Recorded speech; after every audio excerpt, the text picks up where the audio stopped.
धीरे धीरे समय बीता, रंगभूमि का समय आया जहां धनुष भंग होना था। तो गुरुदेव के साथ राम जी और लक्ष्मण जी चले। रंगभूमि आए दो भाई,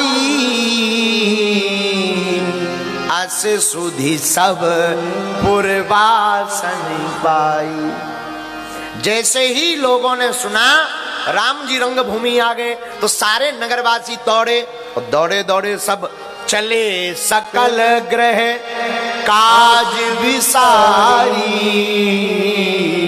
सब घर के काम को भूल करके राम जी के दर्शन के लिए लोग नगरवासी सब चले। जहां रंगभूमि में धनुष रखा था वहां जाकर के सब यत्र तत्र बैठ गए। देश देश के राजा आए धनुष भंग करने के लिए। जगह जगह के राजा, राजा तो ठीक, बड़े बड़े देवता रूप बदल कर आए। बलवान जो अपनों आप को मानते थे ना वो भी आए।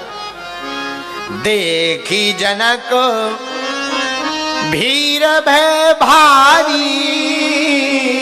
जनक जी ने देखा बहुत भीड़ हो गई, वाह अब समय आ गया है। बंदी जनों को बुलाया, सुना हो इधर आओ, जाओ हमारा संदेशा सबको सुनाओ, हमारा संकल्प सुनाओ। राम जी भी आए। सबसे ऊपर राम जी गुरुदेव के साथ बैठे। सब मंचनते मंच एक, जिस पर राम जी विराजमान भय। सब मंचनते मंच एक, सुंदर विशद विशाल। गुरुदेव के साथ राम जी बैठे, लक्ष्मण जी बैठे और नगरवासी सब अगल बगल जो जिस योग्य था उस रंगभूमि के मध्य में धनुष रखा और यत्र तत्र सब अपनी अपनी योग्यता अनुसार बैठ गए। राम जी के आते ही शोभा बढ़ गई। बुरा मत मानना, राम जी हैं भगवान। जिंदगी में जिसके भगवान आ जाते हैं, भगवान तो पहले से ही जिंदगी में है, पर जो अपने हृदय भाव में जो भगवान को प्रकट कर लेता है उसकी जिंदगी की शोभा बढ़ जाती है। शोभा बढ़ गई रंगभूमि की, आनंद छा गया। फिर क्या, बंदी जनों ने अपनी खबर सुनाई। उसके पूर्व जानकी जी सखियों सहित आई और सामने जानकी जी बैठ गई। मंच पर एक जगह जानकी जी विराजमान हो गई, मैया और पूरी सखियां बैठ गईं। एक तरफ राम जी बैठे, समाज बैठा, राजा बैठे, जनक जी बैठे और विश्वामित्र जी विराजमान हैं और मंच के मध्य में धनुष रखा है। बंदी जनों ने अपनी घोषणा सुनाई। सुनो, बोले बंदी बचन भर, सब कान खोलकर सुन लो देश देश के राजाओं। हमारे महाराज जनक की प्रतिज्ञा है, जो इस धनुष को तोड़ेगा वो महाराज जनक जी की सुकुमारी सुंदर सुकन्या जानकी जी को वरण करेगी, उसको पाएगा। पर याद रखे, ये जो धनुष है कोई साधारण धनुष नहीं है। रामन बानु महाभट भारे, ये भूत भावन भोले बाबा का धनुष है, कोई साधारण नहीं है। और इसको खूब बड़े बड़े योद्धाओं ने तोड़ने का प्रयास किया है पर कोई नहीं तोड़ पाया। कोई उठा करके तोड़ दे तो प्रतिज्ञा पूर्ण हमारे महाराज जनक की होगी और वह व्यक्ति, वह योद्धा और वह वीर महाराज जनक की सुंदर सुकन्या के साथ विवाह करेगा। तो जो छोटे मोटे बलवान होते ना वो थोड़ा सा फनफना गए कि बंद करो, हम पहले तोड़ेंगे। कुछ लोगों को लगने लगा कि धनुष तो एकदम पतला सा है, हम तो बहुत बलवान हैं, कहीं ऐसा ना हो बगल वाला जल्दी जाके ना तोड़ दे। तो पहले से ही अपनी कमर अमर कस लिया, कपड़ा बपड़ा ठीक कर लिया कि जैसे ही घोषणा बंद होगी, सूचना अनाउंसमेंट, और पहले ही हम जाके तोड़ दें, चाहे जो हो जाए। सब अपनी अपनी कमर कसने लगे, सब तैयारी करने लगे। तम की ताकी तकी शिव धनु धरई, तम की ताकी तक शिव धनु धरई। न कोटि भांति बल कहीं, उठई न कोटि भांति बलो करहीं। 7 राजा तैयार भय। राजा उठे और जल्दी जल्दी में कोई और ना तोड़ दे तो भागे भागे राजा जा रहे।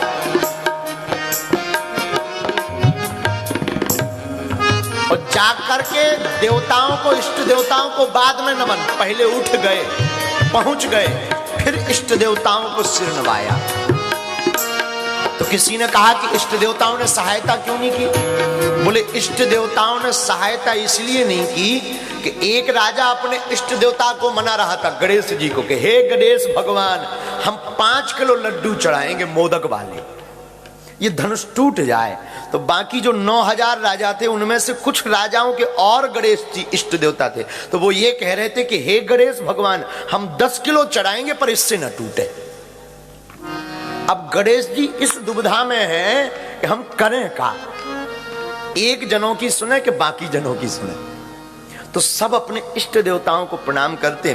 परिकर बांधी उठे अकुलाई,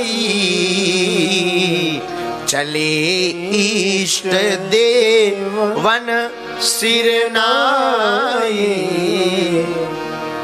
इष्ट देवताओं को प्रणाम करके चले गए। सोचा ये तो उठ ही जाना है। भैया उठना तो दूर की बात, डिगा तक नहीं पाए, पसीना मार गया। और लोग हंसे और राजा, हे बड़ा गया था शान में, डिगा तक नहीं पाया। तो मारे नाक के शर्म के सिर नीचा करके आकर के बैठ जाए। तो दूसरा राजा जाए, दूसरा राजा जाए तो जो पहले जा चुका था ना, जिसकी नाक कट चुकी थी, शर्म के मारे जो सिर झुकाया था, वो मन ही मन कह रहा था, गणेश भगवान अब 20 किलो लड्डुआ चढ़ाएंगे पर इससे भी नहीं उठना चाहिए। क्यों? जैसे हमारी नाक कटी, बेइज्जती भई, इसकी भी हो जाए। और सच बतावें, दुनिया में व्यक्ति सबसे ज्यादा दुखी अपने दुख से नहीं है, पड़ोसी का सुख देखकर दुखी है। ये सुखी क्यों है? अब गणेश भगवान विचारे करें का, कुछ राम, कुछ विष्णु भगवान के भी इष्ट वो शिष्य थे, उनके भक्त थे, तो वो उनको भी भज रहे। आहा, सब गए पर कोई भी धनुष को उठा ना सका। उठाना तो दूर है, डिगा ना सका। अब क्या किया जाए? बहुत से राजाओं की नाक कट गई। तो गोस्वामी जी ने एक चौपाई बहुत विचित्र लिखी। ए हा भूप साहस 10 एक ही बार, लगे उठावन टरे नटार। ए हा भूप साहस 10 एक ही बार, लगे उठावन टरे नटार। ए हा गए न शंभु सरासन के से, कामी बचन सती मनुजे से। ए हा गए न शंभु सरासन के से, कामी बचन सती मनुजे से। श्री राम जय राम जय जय राम।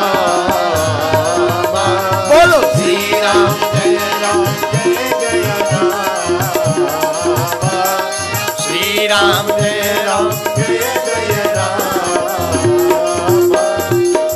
गोस्वामी जी लिखते हैं, जब एक एक करके राजा चले गए पर किसी से धनुष नहीं उठा, तो भूप साहस 10 एक ही बार। एक साथ 10,000 राजा। तो किसी ने कहा कि मान लीजिए धनुष 10,000 राजा उठाएंगे और टूट गया तो ब्याह किसके साथ होगा? टेंशन तो ये है ना। तो पता है राजा क्या बोले? बोले पहले धनुष तोड़ लो, और जब धनुष टूट जाए फिर आपस में युद्ध करेंगे, जो सबसे लास्ट में बचेगा उससे होगा। ये बढ़िया उपाय है। अब जो पहले ही लड़ने की मरने की बात कर रहा, क्या उससे शुभ काम हो सकता है भैया? भूप साहस दस कहीं बारा उपदास दस कहीं बारा भैया लगे उठावन तरय न तारा लगे उठावन तरय न तारा। राजा श्रीपतिहीन हो गए, चेहरा ढल गया, पसीना मार गया, कमर के कपड़े खुल गए, पर धनुष भैया टूटना उठना तो दूर है, डिगा तक नहीं। और जो गांव के लोग थे ताली बजाए बजाए कहे और ताकत लगावा हो भैया। राजा जितना खा पी कर घर से आए थे उससे दुगना ताकत लगा दिए, पर भैया शंकर जी का धनुष नहीं उठा। राजा हैरान हो गए, तो एक बंदी बड़े कौतुक भाव में बोला, भैया अब ज्यादा परेशान मत हो, तुम सब छोटे बाप के लड़का हो, आओ बैठ जाओ। साफ राजा आकर बैठ गए। जनक जी को गुस्सा आ गया। दीप दीप के भूपति नाना आए सुनी हम जो एक दीप दीप के राजाओं, जगह जगह के राज यहाँ पर विराजमान हुए हैं। जनक जी मारे क्रोध के बोले, आज आए तो थे हमारा प्रण सुनकर, पर आज हम समझ गए इस पृथ्वी पर कोई वीर नहीं है, कोई बलवान नहीं है। आज के बाद कोई अपने आप को योद्धा मत बोलना, आज के बाद कोई अपने आप को वीर मत कहना। तजहु आस निज निज गृह जाहू, अब आशा को त्याग दो। लगता है विधाता ने हमारी पुत्री जानकी का विवाह भाग्य में लिखा ही नहीं। अगर भाग्य में लिखा होता तो ये धनुष टूट गया होता। जाओ अब आशा को त्यागो, जाओ यहां से सब।